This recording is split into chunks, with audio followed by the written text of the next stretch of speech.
everyone, how are you? I thought I would sit down today and sort of go through some of my favorite things from February. I don't have a lot of makeup on. I'm having a very weird hair day, so excuse me for that.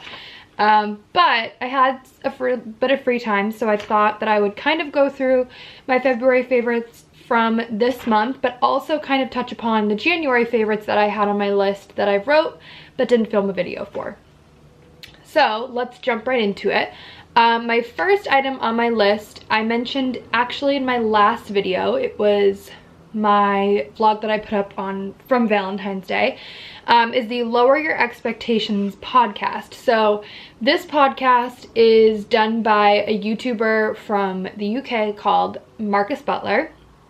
And actually, the guy who works really closely with him, who helps him like film videos, edit videos, his name's Matthew Viney. He's not a YouTuber, but he works a lot of like the behind the scenes with Marcus. It's funny, I actually don't usually watch Marcus's videos. I have seen him in other people's videos. He's good friends with Alfie Days, who does Pointless Blog. He is kind of like in that group of YouTubers that came up maybe 5 or 6 years ago.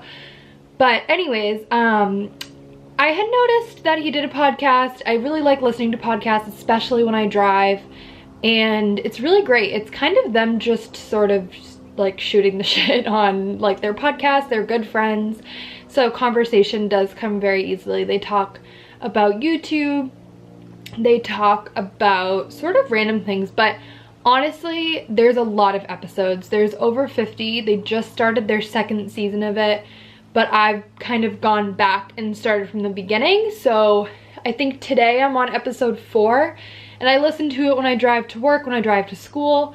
It makes the time pass easier, and I don't have to like skip through songs when I'm driving. I can just put on a podcast and just sort of chill. So that's really nice. I really like that podcast a lot. I kind of talked more in detail about it in my last vlog, so I'll link that down below as well. The next item on my list was in the LUSH Valentine's haul that I did.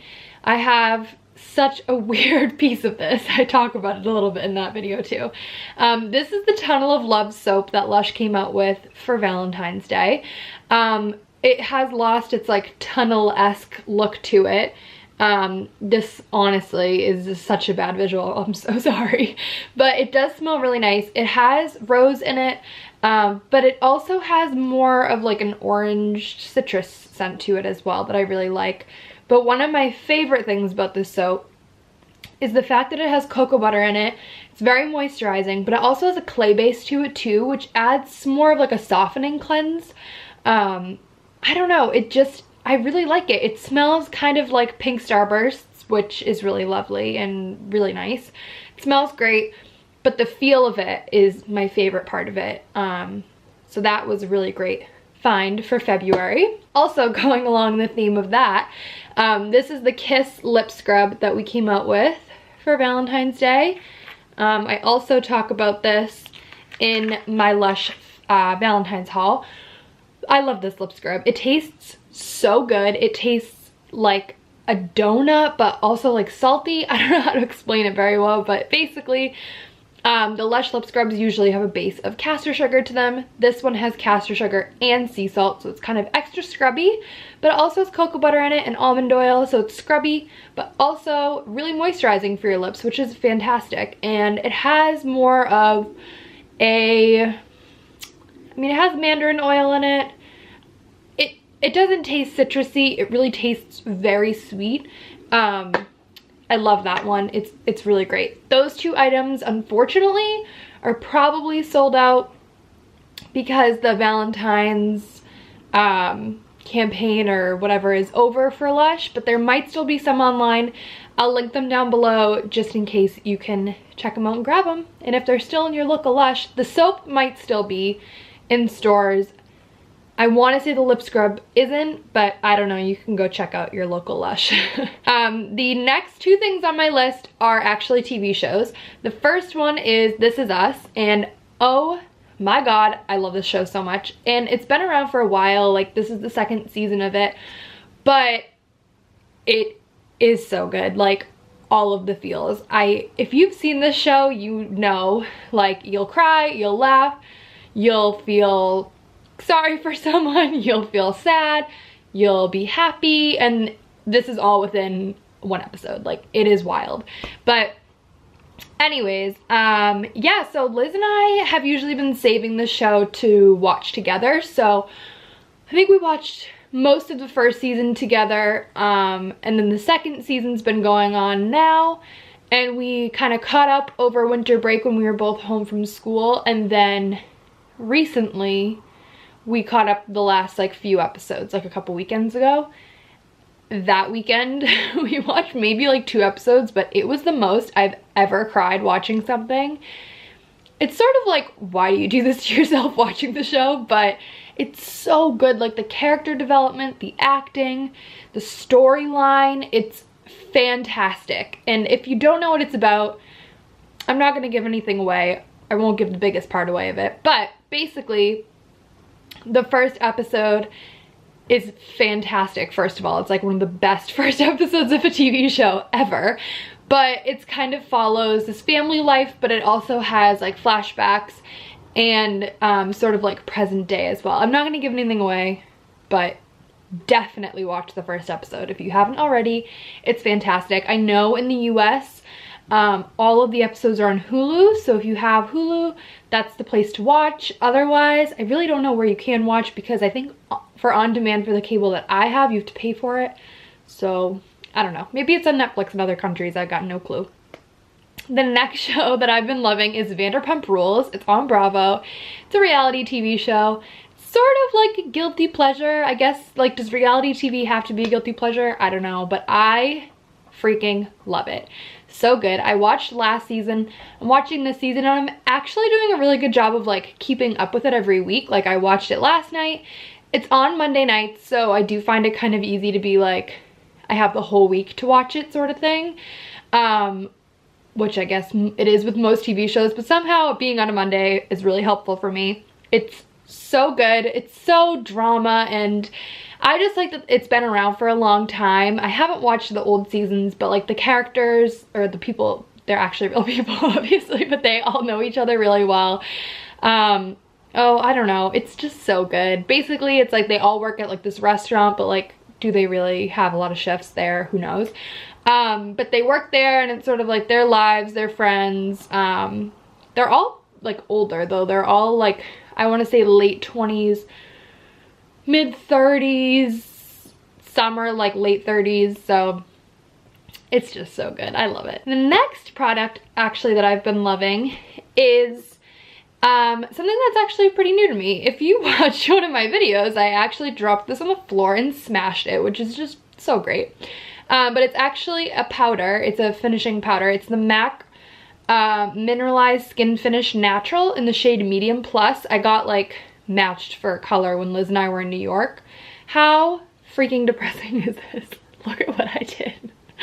Yeah, I smashed it on the bathroom floor, and like honestly like half of it came out, which is terribly sad, but I really love this. I've honestly used it every single day, probably since I bought it, which was when Liz and I went to New York.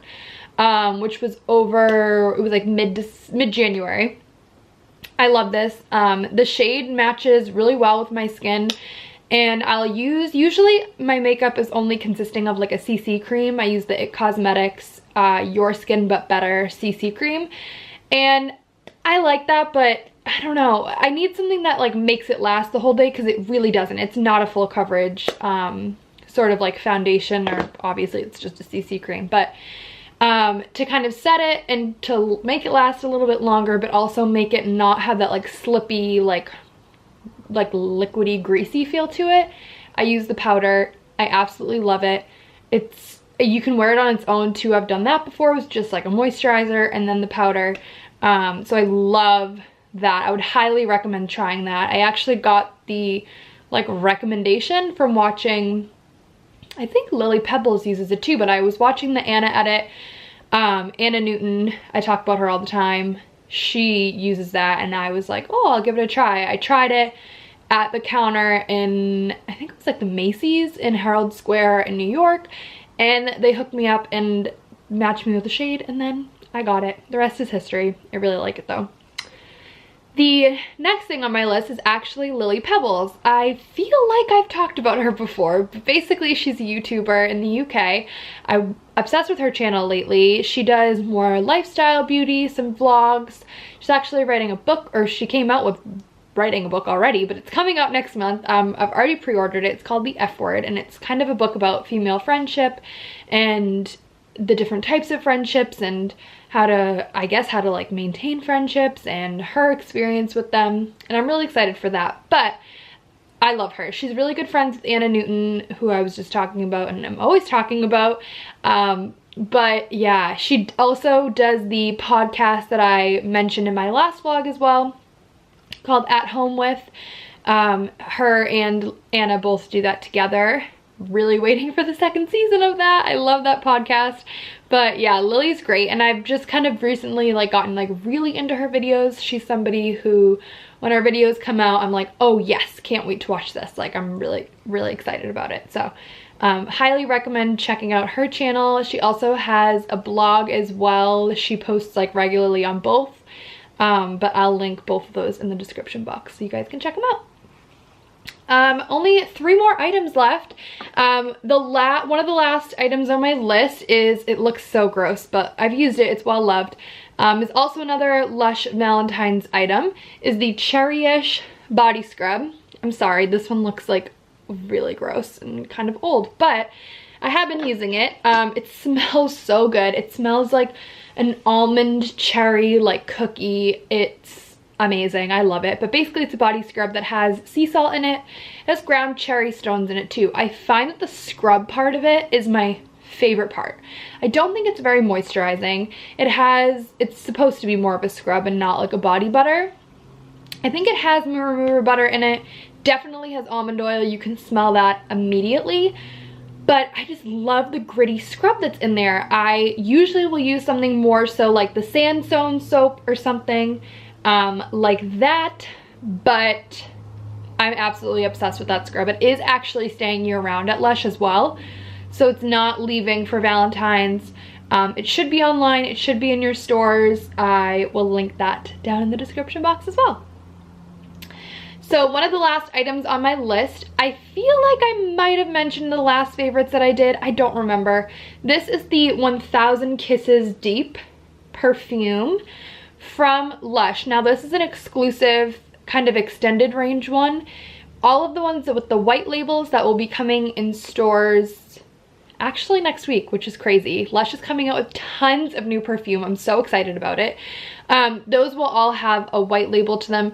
Anything with a black label is part of the extended range that is only available online and in one store that was in New York City. And if you saw my vlog from Liz and I going, you'll know that I went there, dragged Liz there, we smelled tons of perfume, and I picked this one up. I absolutely love it. Now, I feel like I've talked about it before, loving it, but this has myrrh in it. It has, I can't even pronounce any of these ingredients. Basically, it has like a rose scent to it.